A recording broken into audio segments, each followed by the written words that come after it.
არსებობენ გუნდები, რომლებიც თასს იგებენ, მაგრამ ხალხს არ ახსოვს თუ როგორ თამაშობდა აღნიშნული გუნდი. ჩვენი მემკვიდრეობა კი სწორედ ის არის, რომ ადამიანებს ახსოვთ და უყვართ ჩვენი გუნდის თამაშის პროცესი. შეგვიძლია ვთქვათ, რომ კლუბმა თითქმის ყველა შესაძლო ტიტული მოიპოვა.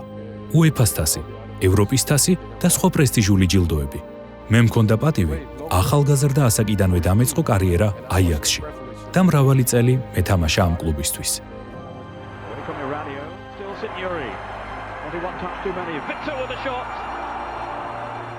გულშემატკივრები ჩემთან დღესაც მოდიან და მეუბნებიან. გახსოვთ ეს დრო? იმდენად ვიხალისეთ, ბედნიერები ვიყავით, რომ ესეც სანახაობას ვესწრებოდით. ვფიქრობ, ეს არის უდიდესი კომპლიმენტი, რაც შეიძლება ფეხბურთელმა მიიღოს. 97 წელს, როცა ჩვენ წამოვედით ჰოლანდიაში სათამაშო და შოთი თქმა უნდა პირველად ითამაშა ამ სტადიონზე, ავგიშდი რა. ანუ ეს რაღაცა ხელოვნების შედევრი, პირველად ვნახე გადახურული სტადიონი, აი წარმოდგენა რა თამაშის წინ ხდებოდა, ყველას თავისი დროშა, ყველას თავისი გასაკეთებელი აწიე, ჩაწიე, ადექი, დაჯექი, ანუ ეს შეგრძნება რომ რაღაცა დიდს, რაღაცა დიდ ოცნებას უკვე ჩაეხუტე, იყო რაღაცა ყველასათვის წარმოუდგენელი. არავის არ ჯეროდა, რომ შესაძლებელი იყო, რომ ქართველი მოხდეს ესე დიდ კლუბში. კლუბის ისტორიაში გამოირჩევა რამდენიმე განსაკუთრებული პერიოდი. 1970-იან წლებში გუნდმა უდიდეს წარმატებას მიაღწია. ჩვენს უკან როგორც ხედავთ, ამ ეპოქის ლეგენდების გამოსახულებები ჩანს. მოულოდნელად აიაქსის გენი კვლავ გამოვლინდა. ლამაზი და მიმზიდველი ფეხბურთი. თავდაპირველად რთული იყო, მაგრამ შემდეგ გამოჩნდნენ ფეხბურთელები, მაგალითად დევიდსი, ზედორფი, ჩემი ძმა და სხვები, რომლებიც ჯერ კიდევ ახალგაზრდები იყვნენ, მაგრამ ჩვენს კლუბში იზრდებოდნენ. ჩვენ კვლავ გავაგრძელეთ ევროპის დაპყრობა.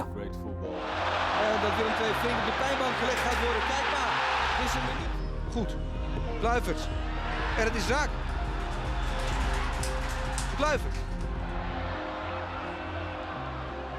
Door zijn spel, zijn doelpunten en zijn collegiale instelling groeide Shota Arveladze. აიაქსში 14 წლის ასაკში მოხვდი და კარიერის ყველა საფეხური გავიარე, სანამ პირველ გუნდში მოვხვდებოდი.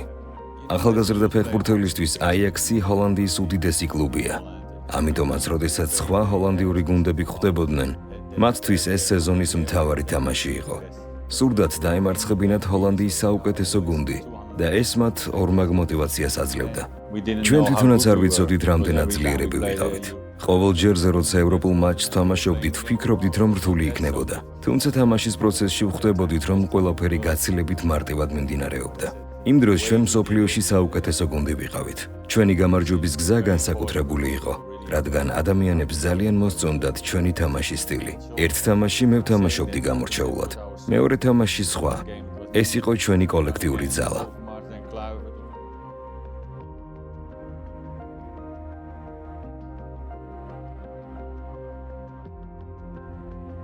აიაქსის სახელით ლეგენდების მატჩში მონაწილეობა განსაკუთრებული პატივია. ეს ყველასთვის არ არის. თავდაპირველად უნდა იყო წარმატებული აიაქსში, ჰოლანდიასა და ევროპაში. ზოგჯერ კი მსოფლიო მასშტაბითაც. შესაბამისად, კლუბი ძალიან ყურადღებით არჩევს გუნდის წევრებს, ვინაიდან კლუბისთვის ფეხბურთელი განსაკუთრებულ მნიშვნელობას ატარებს. საბოლოოდ ფეხბურთელები ქმნიან კლუბის ისტორიას და მათთვის ეს აღიარება აუცილებელია. ეს შეიძლება იყოს ლეგენდების მატჩის ფორმით ან სხვა გზით, მაგრამ მთავარია, რომ მოთამაშემ იგრძნოს კლუბის პატივისცემა. ჩვენთვის დიდი სიხარულია, რომ თბილისში ვითამაშებთ. იქაც ყავთ საკუთარი გმირები, რომელთა წინააღმდეგაც წარსულში გვქონია შეხვედრა, როგორც დინამოს, ასევე საქართველოს ეროვნულ გუნდთან. ეს იქნება განსაკუთრებული გამოცდილება. ისეთი თარიღი მოდის 100 წელი ახლა ხო და ყველაფერი მოუხდება თბილისის დინამოს, ამ ქალაქს, როგორიც არის თბილისი. მე ჩემს შეგრძნებიდან გამომდინარე, თბილისის დინამოზე დიდი მე არაფერი არ მეგულება საქართველოში. რახან მე ესეთი შეგრძნება მაქვს, თითქოს მინდა რომ ყველას ვერ ეკრება, ხო რა თქმა უნდა, ანუ უფროსი ასაკის და ჩემ თაობის ხალხს აქვს, ვისაც ის განცდა გქონია. მე ძალიან ნოსტალგიური ისინი მაქვს რა, განცდები იმ ანუ დინამოზე. აი დინამო ჩემთვის არის ყველაფერი რა. ყურადღება. საქართველოს ჩემპიონი თბილისის დინამო მონაწილეობას იღებს როგორც დამოუკიდებელი სუვერენული საქართველოს გუნდი. როდესაც 100 წლის იუბილეს ესეთ განსაკუთრებულ თარიღს გილოცავს ისეთი კლუბი, რომელსაც კიდევ უფრო დიდი ისტორია აქვს და კიდევ უფრო ფართო მასებისთვის არის ცნობილი, ძალიან მნიშვნელოვანია, ძალიან დიდი დაფასებაა თვითონ დინამოსთვის და აიაქსს აქვს ასეთი გამოცდილება, შარშან თვითონ აღნიშნა 125 წლის იუბილე ამსტერდამში მადრიდის რეალთან მატჩით და იქ იყო ძალიან ბევრი ლეგენდა, რომელმაც ამ მატჩში მონაწილეობა მიიღო და თვითონ ესეთი კლუბები ამკვიდრებენ ისეთ ტრადიციებს, რომელიც ჩვენს გვინდა რომ ჩვენ ქვეყანაში იყოს, ჩვენ ქალაქში იყოს, ჩვენ სტადიონებზე იყოს და მე ვფიქრობ, რომ აიაქსი არის ერთ-ერთი ყველაზე დიდი გრანდი, ვინც კი საქართველოში ოდესმე ჩამოსულა. პირველად რომ შევხვდი შოთა არველაძეს, ის ფიზიკურად ძლიერი არ მომეჩვენა. ვარჯიშზე პირველად რომ ვნახე, გულში გავიფიქრე, ნამდვილ ფეხბურთელს მაინც არ ჰგავს. მაგრამ მალევე მისი თამაშით დავწმუნდი, რომ ის ნამდვილად დიდი ფეხბურთელი იყო. გარდა ამისა, შოთას საოცარი ჰუმორი აქვს. ერთად ბევრი დრო გვაქვს გატარებული. მასთან ერთად ვთამაშობდი მოგვიანებით რეინჯერსშიც. შოთა ძმები არჩილი და რევაზი შესანიშნავი ადამიანები არიან. ასევე კარგად ვიცნობ კინკლაძეს, რომელთანაც ძლიერი კავშირი გვაქვს. როდესაც შოთას ვაცილებდით, მისი მატჩი თბილისში ჩატარდა. თბილისი ულამაზესი ქალაქია. ქართველები ძალიან ახლოს არიან ჩემს გულთან და მიხარია რომ კვლავ ბრუნდები იქ, რათა გავიხსენო ეს ატმოსფერო და დავტკბე თბილისში ყოფნით. განსაკუთრებით მნიშვნელოვანია დინამო თბილისთან შეხვედრა. ეს იქნება შეხვედრა ქართული ფეხბურთის ისტორიული კლუბის წინააღმდეგ. ბევრი ისეთი მნიშვნელოვანი კვეთა არის და იქნება დარწმუნებული ვარ ამ მატჩის ფარგლებში და გვიხარია რომ ამის მონაწილე ვართ და ამის ასე ვთქვათ ნაწილი, იმიტომ რომ 100 წლის იუბილე არის ისეთი თარიღი, რომელიც აღარ განმეორდება და ჩვენი ყველას ასე ვთქვათ ვალიც არის და თავარი მიზანიც რომ ეს თარიღი, ეს მატჩი ისე აღნიშნოთ, ისე გავაკეთოთ, როგორც ამ ორივე კლუბს ეკადრება. კროკობეთში ყოველთვის ვცდილობთ, რომ ყველა ჩვენი გამორჩეული და მასშტაბური სპორტული პროექტი მაქსიმალურად ხელშესახები იყოს გულშემატკივრისთვისაც. ამის მაგალითი იყო პარტნიორობა ნაპოლისთან, როდესაც უამრავი ქართველი ჩავიყვანეთ კვარა საგულშემატკივრად.